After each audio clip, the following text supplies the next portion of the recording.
आज की बेहद खास खबर आपके लिए बता दें कि पेंशन योजना को लेकर एक बड़ा ऐलान हुआ है। सरकारी कर्मचारियों के लिए नया नियम। पेंशन को लेकर कंफ्यूजन खत्म। तलाकशुदा बेटियों के लिए बड़ी खुशखबरी। अधिक जानकारी के लिए सब्सक्राइब करें डीडीपी न्यूज़। सरकार की तरफ से हाल ही में साफ किया गया है कि अब सरकारी कर्मचारियों की तलाकशुदा बेटियां भी अपने माता पिता की मृत्यु के बाद पारिवारिक पेंशन पाने की हकदार होंगी। सरकारी कर्मचारियों के लिए नया नियम।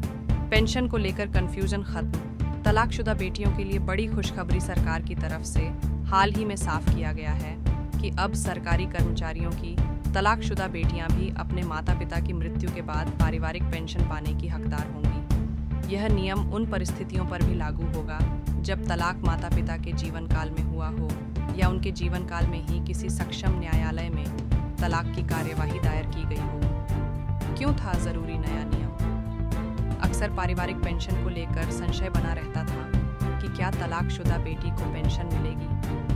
अगर मिलेगी तो किन शर्तों पर? यह सवाल जब संसद में उठाया गया तो सरकार ने स्पष्ट किया कि इस संबंध में स्पष्ट प्रावधान केंद्रीय सिविल सेवा पेंशन नियम 2021 और उसके बाद 26 अक्टूबर 2022 के कार्यालय झापन में पहले ही शामिल किए जा चुके हैं। इन परिस्थिति में मिलेगी पेंशन सरकार द्वारा जारी नियमों के मुताबिक अगर किसी सरकारी कर्मचारी या पेंशन भोगी की मृत्यु हो जाती है और उसका कोई जीवित पति पत्नी पुत्र या पात्र पुत्री नहीं है या वे पात्रता की शर्तें पूरी नहीं करते हैं और कोई विकलांग बच्चा भी पेंशन के लिए पात्र नहीं है, तो ऐसी स्थिति में अविवाहित विधवा या तलाकशुदा पुत्री 25 वर्ष की आयु के बाद भी आजीवन पारिवारिक पेंशन प्राप्त कर सकती है। हालांकि इसके साथ कुछ शर्तें भी जुड़ी हुई हैं।